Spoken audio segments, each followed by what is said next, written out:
Welcome to The Hype Within, exploring journeys of authentic leadership and growth.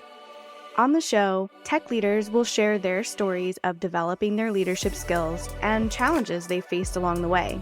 You'll learn about their approaches to self-reflection and personal growth, and how they've been able to build a foundation of authenticity that has propelled them to success. I'm your host, Hana Jacover, B2B marketing leader turned leadership and executive coach. Are you ready to get hyped up? Let's dive in.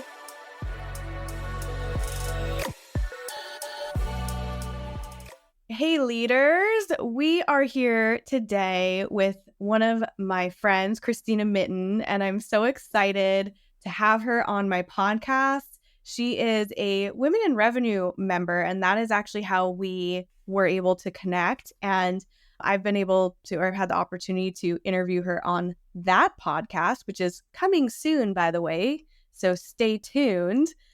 And I just know that she has had a really interesting journey, has made some interesting pivots in terms of her career, and now finds herself as a GTM specialist at AWS. So I'm really excited to dive into, Christina, your leadership journey and sort of just the things, the protocols, the insights that you have, the things that you do to keep yourself moving and balanced and help others grow. Thanks so much, Hana. I'm really excited to be here with you today. I'm excited as well. Okay, so let's start out by, if you could give us an introduction just about yourself, like a little bit about your journey and how you have gotten to be where you are today. And if you can weave in your leadership style to that, that would be amazing. Yeah, absolutely. So I'm currently a go-to-market specialist at Amazon Web Services, and I've been here for a little over a year and a half. But I've honestly had a pretty interesting journey because I've moved around not just across two different companies, but different business units too. I, as an undergrad, was really focused on the sciences. So I studied environmental science and biochemistry, but didn't really know what I wanted to do and saw this passion for the business world and technology. Ended up joining Oracle as a sales rep focused on enterprise cloud solutions for HR and ERP. And it's interesting because a lot of the skills that I had in the sciences, being patient and resilient, being okay with experiments failing a lot, were a big driver in moving into sales. Because for anyone that's been in that space, you get a lot of pushback from customers. It takes time to close a deal, let alone start one. And I quickly knew that I loved being close to the customer, but I wanted to drive impact in a slightly more technical way. So I moved over into a analyst role, part of a business development and product marketing team. Spent a lot of time there, got to really get myself deep into the data, work on dashboards and analytics. And every time I kept asking myself, like, what is this constant theme? What is my leadership style? What am I craving and looking for? And it was people, getting to work with people and make an impact, whether that be a customer or an internal team. So I actually moved into product management for a customer success organization. And it gave me the best of both worlds. I got to be technical, use my skills, impact our internal team, and then also drive revenue within the company. And for me, the most important piece for my leadership style has been being empathetic. It's an interesting one because I think, especially as women, we hear, you don't want to be too kind or too nurturing, and you want to be assertive but not aggressive. And I think for me, the one word that has stuck throughout is being empathetic. It is what helped me realize it was time for me to make a shift and switch companies. So I moved over to AWS and worked in communications, actually. And in that space, empathy is what helped me build all of my relationship with the executives and senior leaders across the company for whom I was helping their comms and change management. And then part of what helped me move over into the role that I'm in now to, again, be customer and partner facing, generate revenue, but really get to build those authentic relationships with my peers, with our account managers, with sellers, and then all of our customers and prospects as well. I love your journey so much. And like even just your time at AWS, you've done so many different things, which is so cool and exciting. I also am always very interested in your science background. If we can rewind just a little bit, are you seeing more connections now into environmental science and tech and like where things are going? I just wonder, maybe you didn't know what you wanted to do with that then, but is there a possibility where it comes into play again? Yeah, it's amazing to see the sustainability efforts that a majority of the tech companies are focusing on. And I think when I get to hear about those projects, that's where I really get even more excited because it ties back to what I studied and it comes down to people. Like when I did environmental science, it was for the emphasis on people, the impact on the environment, what we all are doing as humans, how our climate is changing, how society is evolving. And across the different companies I've been at and just being really involved and knowledgeable in the tech industry, 100%. It ties back into sustainability efforts. Amazon specifically, one of their leadership principles is strive to be Earth's best employer, which ties into so many different things, but a part of it is the sustainability goals and initiatives. So I love seeing that piece. And then diving, deeper into it too for myself. Part of why I went to school to study that is I thought I would go into medicine and be a doctor. And I, interned at hospitals and worked alongside just different scientists in this space. And so many of the customers that I get to interact with now are in the healthcare and life sciences space. So it is funny that you bring that up, Hannah, because it's true. I see, I guess, glimpses of that. And it's definitely an area that still continues to excite me and one that, is always ever changing. And I think science and technology have to go hand in hand for everyone. Yeah, absolutely. And I think thinking about leadership in that is really interesting too. As we evolve as a society and humans, like I think that there's an interesting, I don't know, I wouldn't call it a debate. I don't think there's anybody out there debating this, but like as a leader in tech, do you think that you should have a more robust background, whether it be in something like environmental science, whether it be in understanding like humanity or ethics or psychology or neuroscience? What do you think? I'll let you go first. It's interesting because the probably most commonly asked question I get by undergrads, by my peers through my interviews is, how did you get into tech with your degree? You didn't have a business background, you didn't do that. And it's interesting because I used to default on, well, I took a few finance classes and my school didn't offer business, but I realized that those weren't the reasons why. Like I was genuinely really passionate and still am about the space that I studied. And I think it honestly makes us well-rounded leaders and you can apply those things. My major was really technical. And now, years after, I find I love being in a slightly more technical space and I get to work with solutions architects and engineers. And that's what excites me. So, I think to your question, we should always be expanding our knowledge and learning and being curious. And I think everyone should take different types of, whether they're like courses or watching little videos or listening to podcasts in an area that's different to theirs because you never know where that skill is going to take you. As an example, I was in an executive comms role for a year. Other than just loving to write and sometimes writing blogs on my own, I have zero comms background, but my writing and verbal skills and getting to understand other people's style and the way they communicate and present on stage, I have been using that skill since I left that role. So I think everyone should find another area that interests them and take a look into that. And it doesn't hurt to take an extra class or an online course. I mean, we literally have like the internet at our fingertips, and I it's so much know. easier to learn so many new things if it's something you want to do. But I'm curious to hear maybe your thought on it and what you think since you posed the question. Yeah, it's been something that I've been thinking about, especially with these interviews, because, when we think about leadership, gosh, I mean, it's such a big responsibility to lead people and to lead people in a world where things are changing so quickly and there's so much at stake and there's so much divide.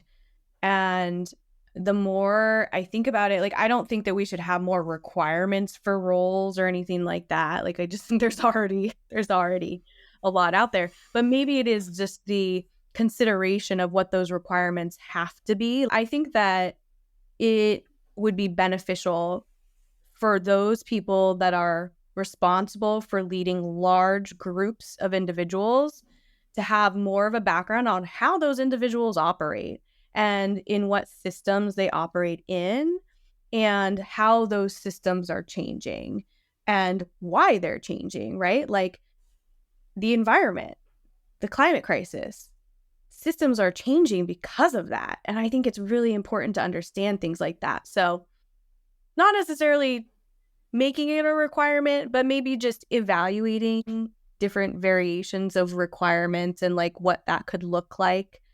People coming from different backgrounds, coming into different industries, and having that knowledge around, hey, I know how the human brain works, and that makes me really effective at building psychological safety. I think that that's really important. Yeah, I agree with you. And I think even when you're already in the workplace, just asking for either a stretch assignment or those opportunities to shadow, because I think that is how you learn. Hmm. I have gone back and forth for a long time about going back to school or maybe doing something part time. And even though I'm still really passionate about that because I love learning and I want to continue my education on the path to an MBA, I have found that I learn so much from the leaders I work with, from the mentors I have, from the other groups like Women in Revenue that I'm involved in. And so it's been hard to kind of justify taking a pause or maybe going to school part time because sometimes all it takes is like raising your hand and saying, hey, can I listen into this meeting or can I read this document? And I think when you immerse yourself and you get to be hands into a specific area and understand, it is how you get to pick up some of those skills that maybe you didn't have from, a different role or from your educational studies as well. Something you said earlier, it really all, at the end of the day, comes down to centering around people and what people need and, what should I go out and learn about that would benefit the people that I'm serving? And maybe it's just taking time to answer that question. And then that's where the courses come in. And instead of being like, it's usually self serving, like, I want to be the best marketer or I want to win this award or, I want a promotion. Maybe that course or that thing that you're going to go listen to isn't actually then going to help the people that you're serving. It's just going to help you. So what actually would help the people that you're serving? Maybe it is a class on understanding how the brain works or understanding organizational networks or development or human development. I don't know, name your thing, but Yeah, it's interesting because there are so many different like courses and classes, but I think for me, and maybe it goes back to my leadership style, but I've always wanted to get to know like the people that I work with and the people that are in the, room around me. And I think by getting to understand their working styles, their personalities, how they approach decision making, it's Mhm. helped me gain insight both into a specific unit of the business, but also into those leaders, because at the end of the day, like we're all humans, we're all people just working together. Yeah. Yeah. What is a leadership lesson that you wish you had learned earlier in your career?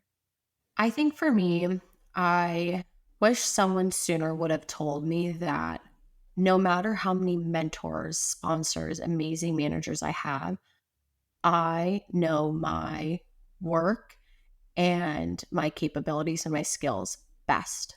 I think early on, I just assumed that my work would speak for itself. And I think I've learned that is true, but there's this caveat of if you don't kind of showcase that and tell people and almost even brag about yourself a little bit, oftentimes people won't know. And it's not intentional, but at the end of the day, I'm the one that's doing the day to day work. I'm the one that's having specific engagements with clients and leading conversations, I can't expect my manager or a decision making team for promotion to know those things. So I would say I wish I knew that it's okay to advocate for yourself more from the beginning, regardless of the years of work experience that you have, regardless of how long you've been in a specific role or in the workforce or in that industry, that if you know what you're working towards or you know what your short term or long term career goals are, you can actually be vocal about them from day one of the role you step into. I think I would always wait and I'd wonder, when's the right time? I don't want them to think I'm being, too forthcoming about wanting to become a people manager or wanting to gain more leadership opportunities by shadowing. And I would keep waiting. And I think I've realized that the only person it makes a difference for is me. If I'm waiting to day one or day 30 or day 90. So I might as well just at least lay the cards out on the table and communicate openly what it is that I'm needing or hoping to achieve. I think this ties really well into kind of the next question that we're wanting to explore, and is really about understanding yourself and your goals and what's important to you and your purpose, instead of focusing so much on that external, which is hard. And it's something I wish I would have learned earlier in my career as well. What do you do to stay true to yourself, especially in situations where, it's hard? You kind of want to go the people pleasing route. You don't want to put yourself out there. For me, I try to stay very clear about what it is that drives me. Not just what are my passions and superpowers personally and professionally, but also how is this fitting into my mental model? For me, I'm constantly challenging myself. I think it's just important to not get complacent, to be curious and always learn. And I think when I'm in a challenging situation and I feel maybe my authentic self doesn't have either the space to shine or I'm concerned about how the other individual will react, I oftentimes just take a breather and either step away from the conversation and just say, hey, maybe we can revisit this and set up another call to talk about this. Or I actually will write down a few reminders for myself on like a post-it note by my laptop if I'm having a virtual meeting, because I think you have to be resilient and have grit sometimes to really push through those challenging moments. And no matter how empathetic you are, sometimes it's difficult to be that way all of the time. One of my greatest mentors always said three things to me. She said, no surprises, no ego, no drama. And I have held those three key things every single time that I'm in a challenging situation. And I ask, like, okay, is this a surprise, like something new that I'm hearing? Is there ego or is there potential for drama for whatever the reason? And then I just figure out, okay, maybe right now I can't be my most gracious and kind self. So I probably just have to step away. Or Mhm. if I can, then I'll show up and speak up in a way that is empathetic to the other individual, but also vocal for myself. And I would say those kind of reminders are what ground me to stay true to myself, especially in, more challenging situations. Those three things are good rules to live by, and I'm going to challenge one of them, if I may. First, I want to get your definition, because this is something that comes up in every interview, almost every interview. How would you define ego? I think for me, it's how an individual brings their greater self to a conversation. And what do I mean by greater self? I think sometimes it's really easy to get carried away with what is important to me as a person. And then you oftentimes forget either the rest of the group or what is this actually impacting and driving. So I think it's when you put your own maybe intentions and wants above either the business need, if it's making a decision to impact something within the company, or if it's impacting your people. Are you truly thinking about like the end user, to be technical? Like, are you actually thinking about that person? Or are you thinking about, what's in it for yourself. What is in it for me to drive this? Yeah, that's great. Thinking about challenging this, can you really be in situations all the time where there's no ego? Honestly, I think no. I think they're good kind of three bucket areas, the ones I called out, but I think it's impossible to like extrapolate all three of them, let alone even one of them, especially ego, because at the end of the day, like we are all different and the way we show up and lead are always going to be different. I think it's hard to suppress that maybe side or component of an individual. I think it comes down to if you're in a situation like that, asking yourself, does this person have the right intentions for X? And fill in X for whatever it is that you're, coming to a decision on or an agreement on, or maybe a disagreement on, and why. I think oftentimes it's easy to put yourself first. It's actually a lot easier to just put yourself first and move on and say, well, on to the next meeting or conversation. But it's actually really difficult to think about the other person. And I mean that in every sense, not just are they making the right decision for the business, but they could just have things going on in their personal life that have absolutely nothing to do with you. Mhm. And I think when I think about that, that's a reminder for me of don't come into something with an ego thinking that you're above anyone or you need to get this answer right now. Like, is it really a fire drill? Do you really need to get it answered? Can you take a pause before diving right into the meeting and ask the person, how are you? Or how was your weekend? How have things been going? Because I think in my experience, oftentimes it actually has nothing to do with me. And it's so easy to take things personally. So that's how I would flip like the no ego and how you can take it for yourself of maybe don't be so quick to, and I have succumbed to this a lot. I think this person is treating me differently because of this, or they didn't answer this email because of why. And then you find out months or weeks later that something just happened in their life that was disruptive or a change. And it doesn't have to even do with work or the business, let alone yourself. Mhm.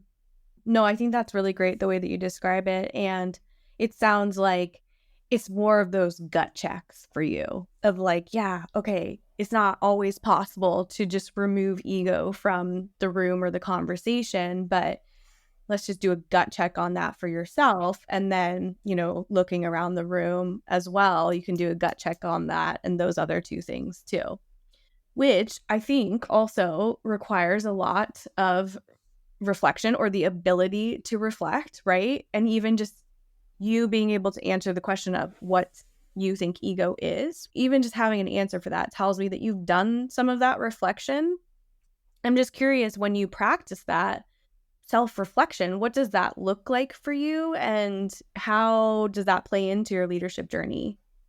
I love to write. I think writing is one of my biggest outlets and even safe spaces where I can practice self reflection and kind of what we were talking about earlier of a safe space where you don't have to worry about how someone else is going to react or is it too casual? Is it too harsh? It's just for myself and for no one else. So, throughout my leadership journey, I have tried to take time about at the end of every week if I can. Daily is, I think, difficult sometimes just with how busy and hectic life gets, both personally and professionally. But I try to take a look back at the week and ask myself, is there anything that could have gone differently? Or what do I still have left to do? Does it need to get done now on a Friday before the weekend? Can it wait until after? I recently, over the last probably 6 months, started, and there's so many different variations of this, but the one that has been kind of helpful for me is actually a daily gratitude journal. And there are specific prompts, which makes it easy because I don't have to come up with it myself. And let me tell you, they're hard. Like Yeah. every day, you have to write what are 3 things you're grateful for. And when I first started, I only focused on work. And then I realized I have so many other components of my life, my family, my friends, my coworkers who have become friends, my mentors, just being able to get up and make a hot cup of coffee to start my day, those small things. And then it jumps into what would make today great. What are three things that you really want to accomplish? That's a morning exercise. And then the other is an evening exercise that asks, what were your three acts of kindness today? And it's hard. And I think we're so harsh on ourselves too, because it has to be some like grandiose gesture, right? You had to have done something amazing. But it's like, no, maybe just if you don't do it every day, making your bed or taking dishes out of the dishwasher. I started putting things like going for a walk because I would find it difficult to find time in the middle of the workday to practice like self-care and get to reflect. I think tying into like how I practice self-reflection aside from writing is getting to go outside, and it depends on the headspace I'm in. Sometimes I want to kind of tune everything out and I'll, put my headphones in and either listen to music or listen to a podcast that's been recommended. And sometimes I leave all of it behind, like phone stays at home, headphones, everything. And I just walk in nature and just look around me. And I love the sunshine. So I kind of soak that up. And I spend that time thinking about the meetings I just had or what is coming and really centering. I think in terms of my leadership journey, the one practice that has also really helped me is blocking time on my calendar once a month or once a quarter, depending on what it looks like at your company, to reflect on my growth and what's important to me. Like, how do I get to that next stage of my journey? What do I need to do? How do I set goals? How do I have, a conversation with my manager? So I think that's what I encourage everyone to do too, is block that time for yourself, because it's easy to get caught up in the rhythm of always meeting with other people or, taking care of tasks that you don't really prioritize yourself either. Those are great practices. I especially love the gratitude journal. I have one as well. It's harder for me to sit down and build the habit of like writing in it, but I have made a practice of thinking about it every day. And the kindness one, that is such a good one. That is something that I asked my son after school. How were you kind today? Instead of how was your day at school? That's like the one word answer, closed question. And so I try to think about how were you kind today? How were you helpful today? And then we do like, was it a thumbs up or thumbs down? And then depending on what he says, it's like, what would have made it a thumbs up? And he helps me notice that it's the tiniest things. Like, it is really in the mind of a 5-year-old, like being kind might be picking something up off the floor and putting it in the garbage can, like Yeah. the littlest things that we don't think about as grown-ups, but it is kindness. And I think one other thing you said too, just being kind to yourself. Like, I was kind to myself today because I did these things, and that is so important. And you can be grateful for those things as well. I have another like funny story on being on gratefulness and like reframing, because sometimes it's hard to reframe things into being grateful. And for those listening, my mom, both of my parents actually are executive coaches. And so they are very helpful when it comes to challenges and personal challenges and things that, like they just provide a really great space, when you come to them and you're complaining about something, or I'm complaining about something, or I have a challenge. And they are very helpful in terms of that reframing, because they offer that space. They know what kinds of questions to ask. My son, for a while, had some stuff going on with like his tonsils and his adenoids. And so he was like snoring like crazy, and he was sleeping with us. And we were with my mom, and I'm like, oh, like I barely slept. I was just complaining about him snoring. And she's like, yeah, you know, Craig snores too. And at some point, I just started listening to it. And I was just super grateful to be able to be in the presence of hearing this human that I love so dearly breathing. And I'm like, oh my God, Mom, it changed my perspective on Maxon snoring. And from then on, when I found myself in those situations of being, oh, this is so annoying, I shifted into this space of gratitude for just listening and being in the presence of this little life and being able to hear this little breath and how it's sustaining him and how lucky I am that I get to sleep next to him and share love and the long story, long tangent. But I think it's just the power of gratitude and reframing things into gratitude is incredibly helpful in moving you into a space where you lead with your heart. I love that. And it's funny that you share that story because I have asked my own mom the same question. Growing up, we would do like camping trips or share a hotel room. And my dad is a like volcanic snorer. And I have asked her time and time again, I'm like, how do you get used to it? And she's like, it used to when, and she says like, oh, you'll learn with age. I'm like, what does that mean? Like, how are you used to it now? And she says, I just listen to how rhythmic it is. And it kind of helps me. And it's become inadvertently a habit of hers of something that just happens. And I think it's when you take a step back and you think about like the people that you're with, or especially the ones like you love so dearly and care about, it is about that reframing that you said. And I think oftentimes we do either ask ourselves or other people very closed questions, and then there isn't a follow up or there isn't enough depth to it. I'm actually a tennis coach on the evenings and the weekends. And one of the coaches, I noticed everyone else, we would always ask, how is school today? Because we have a lot of kids ages 4 through about 16. And one of the coaches, he would say, hey, tell me 2 things you learned at school today. And just by reframing that question, he would get a lot more engagement. And it would almost be this like homework assignment. The kids would come back excited the next week. And it kind of helps them too, because they're like, oh, now I have to actually focus and think about like, what am I learning at school or what am I doing that's different? And I think you can apply the same thing, in business. Instead of just asking a yes or no question, you can just ask someone, what do you think about this? Like if you were to structure this timeline that I put together, would you do anything differently? How would you do it? Instead of asking, is everyone aligned with this due date in a week? And then you usually get a yes and maybe a couple no's. Like bringing people, I think, along on that journey can make a really big difference. Yeah. Oh, absolutely.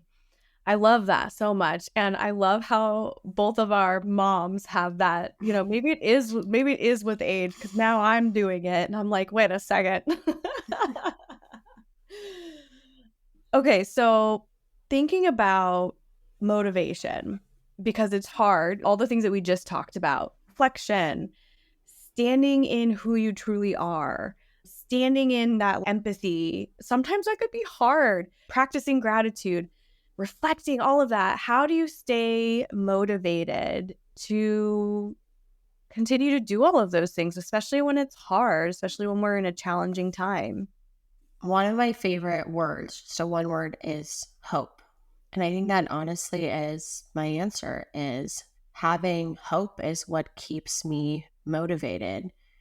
If I take the time to think back during those challenging times and any future ones, even though it's really difficult, if you can have even an ounce of hope, you can still find like the inspiration for yourself to make that career change or to finish a really tough project. And it gives you the courage, to be honest. I think hope is oftentimes so overlooked. And I think in part it's because when I was a kid, my mom used to always read different Emily Dickinson poems. And if you were to ask me to tell you any of them, I probably couldn't. But there was one line that always stood out, and it was, hope is a thing with feathers. And then the rest is like that perches in the soul. But Mm. I think for me, that word has always carried me through every time where I've had a really challenging manager or a tough teammate, or I've been in just a crowd of people that I am struggling to get along with. I've always had hope that the situation will get better or that position is going to get better. And it's given me the courage to find like my path out at times, maybe that feel so challenging. I'll use that hope as like a pilot to start looking for new roles, to raise my hand and ask for help. And I think knowing that you can have hope, but that you're not alone.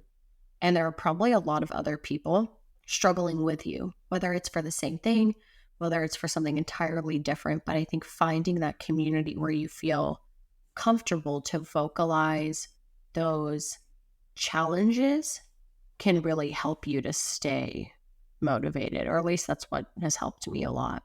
It's a beautiful poem. I'm gonna have to look the rest up.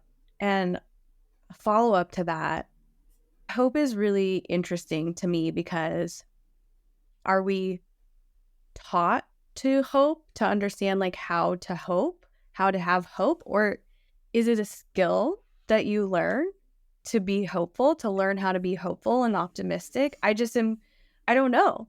Is it something that we teach people?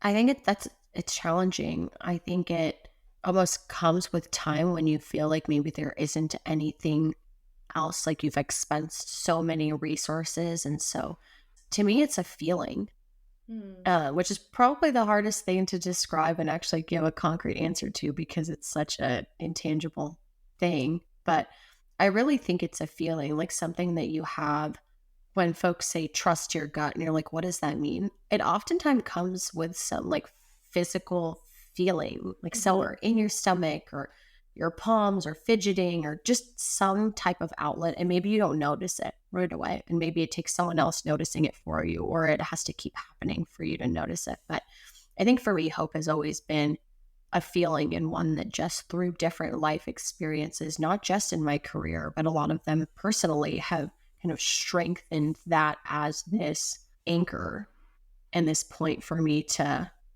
hold on to, even if it feels like there isn't anything else. Yeah, that's interesting. It's almost the skill is understanding the emotion and the feeling and learning how to differentiate between different emotions and feelings. And I was just talking about this around the experience of love. And for me, emotions in general, I just think about them as energy because I do think it's a sensation. I do think it's something that happens in your body. It's something that you feel within your body. And then we describe it as a feeling or an emotion. Mhm. And I do think that it takes skill to learn how to feel these sensations in your body and understand what they mean. What does, like you said, what does it mean to trust my gut or my intuition? Do you know what that feels? Do you know what love feels like? What sensation do you get in your body when you're feeling that energy of love? I could talk about that all day of just breaking down the science of emotions and thinking about them through the lens of energy and learning how to differentiate between these different sensations and emotions within our body. And then, okay, what does that mean then for the external world? Yeah, and a lot of it comes down to just being self-aware, which I also think takes time. Like I think that is a skill that develops as you start to notice things, like as you pick up on those emotions that you were calling out and talking about. I think they all just take time to Mhm. see the patterns or see the differences and call those things out for yourself. Yeah. So, somewhat related to emotions and feelings, what is the most challenging feedback you've ever received, and how did you grow from it? I would say the most challenging feedback that I've received, and it's kind of an interesting one, is that I take on too much. And I remember when I got this feedback, and I've gotten a few from a few different leaders before, I asked, like, well, what does that really mean? Because to me, I feel like I'm doing the things that are expected of me, at times going above and beyond. But the feedback was deeper than that. It was, you take on so much alone and you don't Mhm. delegate or raise your hand and ask for help enough. And I think part of it was this belief that everything is on like your shoulders, like you're the one that has to make it right and send this through. And I would collaborate with peers, but I wouldn't necessarily ask for help, let alone delegate to other people. I think delegation is actually probably one of the more challenging, at least for me, leadership skills to learn, because it also, the underlying piece is trust. Like you have to trust the other person that you're delegating to, right? Mhm. Because if I'm going to ask you, Hannah, to take something on for me, like I have to trust Hannah's going to take this and run with it and excel at the same bar that I would. But there's also this other piece of I can't hold other people to the same expectations that I hold myself. because it just isn't fair. And I think that's also feedback intertwined with, the first one I shared that I've heard before is that you have to give people benefit of the doubt. You have to assume good intent. And then the last one, which is, I think, so challenging sometimes, is let people fail forward. And it's just such a fascinating way to think about things, right? Like, you have to be okay handing off work that might have your name assigned to it or something that was originally yours and you're handing it off, and know that it might not be executed in the way that you would do it, or it might take longer because someone new is stepping in. But it's part of this like cathartic, like letting go and just knowing this other person might fail and this might absolutely not go well, but learning how to be okay with that. I think for me, it's been the most challenging, but also the most rewarding feedback, because it's not only strengthened relationships I have with other people, but it's lightened my load a little bit and made me more comfortable in just trusting my peers or other folks in different teams and organizations as well. It's the kind of feedback that you get that requires a lot of the reflection that we talked about earlier, because, you even had to say, what does that mean? It's deeper. You had to go into that foundational level of, why do I do this? And, uncovering this trust, trust probably for yourself and for others, which I think is really profound. I think it again takes a lot of deep reflection and awareness in order to get to that level and then actually implement that feedback. It's not like you need to present better, right? Like it's it's something that's very attached to your identity. Okay, well, I could talk to you all day. I know we're up on time. So to leave our listeners with a little something, I mean, you've given so much insight and advice already, but I'm curious, what is one book, podcast, or resource that has profoundly impacted your leadership journey and you would like to share with others? Oh man, I am a reader. I love books. I've converted over to podcasts just because they're a lot easier to multitask and listen to on the go. But I read this one right when it first came out, and I'm sure a lot of folks, including yourself, are familiar with it, but it's Lean In by Sheryl Sandberg. And I think it's had a profound impact, maybe because I read it so early, before I even joined tech, and really saw and experienced some of the challenges that were outlined in the book. But I think the big takeaway from it is you drive your destiny to show up, and you can lean in for yourself and for other people, that your leadership journey is just beginning, and we all have to be better advocates for ourselves. We can't wait for something in the system to change, or for something to be different, or for someone to always give you that seat at the table, because we'll probably be waiting for a really long time if that's like the approach we all take. And I would say for me, that's a book where, I have the copy and I've gone back a few times. I've even just like leafed through some of the pieces, and that program and community has evolved so much. So it's definitely one that I would recommend for folks if they haven't taken a look at, to listen. But my reading list would go on and on a lot longer than we have time for. But I would definitely call out Lean In as one that's been really pivotal for me since really early on. Yeah, that's a good one. All right, Christina. Well, this has been such a pleasure. I love doing this with you now that we've gotten to do it a couple times. And each time I just learn something new about you and see how resilient you are. And yeah, like just really admire the way that you step into who you are and own that and show up in the world. So thank you for showcasing that on the podcast. And I'm excited to continue to follow along in your journey. Thank you so much, Hana, for the time and just for always sharing your insight and even challenging some of the questions and pieces. I think it always just helps me, funny enough, like self-reflect more and pushes me to grow as a leader. And I'm excited for us to continue chatting as time goes on. Likewise. Thanks for tuning in to this week's episode. I hope you walk away with something empowering that you can take into your own leadership journey. Are you a high-performing executive looking to take your career to the next level? Or maybe you're an emerging leader who wants to develop the skills you need to advance in your role and show up authentically. Or maybe you're experiencing burnout and struggling to find a better work-life balance. Whatever your situation is, one-on-one coaching can help you achieve your personal and professional goals. If you're interested in experiencing the power of coaching for yourself, head on over to hypehousecoaching.com/start coaching now, where you can set up a one-on-one leadership and executive coaching intro session for free. Remember, the only hype that really matters is the hype within.